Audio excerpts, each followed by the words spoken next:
અમદાવાદના હંસપુરા ડીમાર્ટ પાસે એક અકસ્માત સર્જાયો। એક ગાડીને અકસ્માત નડ્યો અને ગાડીમાં સવાર 4 લોકો પૈકી એકનું મૃત્યુ થયું છે। ગાડીનો અકસ્માત થતા 4 લોકો ગાડીમાં ફસાઈ ચૂક્યા હતા। ફાયર વિભાગની ટીમ સ્થળ ઉપર પહોંચે તે અગાઉ જ 3 લોકોને અન્ય લોકોએ બહાર કાઢી લીધા હતા। અકસ્માત બાદ ગાડીમાં ફસાયેલ અન્ય એક યુવકને હોસ્પિટલ ખસેડાય તે પહેલા જ તેનું મૃત્યુ નિપજ્યું। આ વિશે વધુ માહિતી આપવા આપણી સાથે જોડાઈ ચૂક્યા છે મારા સંવાદદાતા કુશાંગ સોની। કુશાંગ, ક્યારે કઈ રીતે આ અકસ્માત સર્જાયો હતો, મૃતક વિશે અને ઘાયલો વિશેની શું માહિતી મળી રહી છે?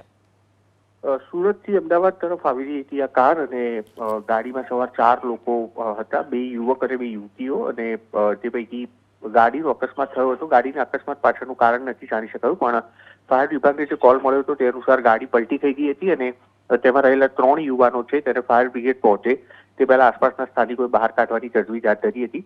એક યુવક જે ગાડીમાં ફસાયા હતા અને તેમને બહાર કાઢવાની ફાયર વિભાગ તરફથી કવાયત હાથ ધરવામાં આવી, પરંતુ તેમને બહાર કાઢવામાં આવે તે પહેલા તેમનું મૃત્યુ નિપજ્યું હતું અને તેમની ઉંમર 25 વર્ષની હોવાનું અને તેમનું નામ આફતાબ હોવાનું ફાયર વિભાગના અધિકારી સૂત્રો પાસેથી હાલ માહિતી મળી રહી છે। કુશાંગ, આભાર આપનો તમામ માહિતી બદલ।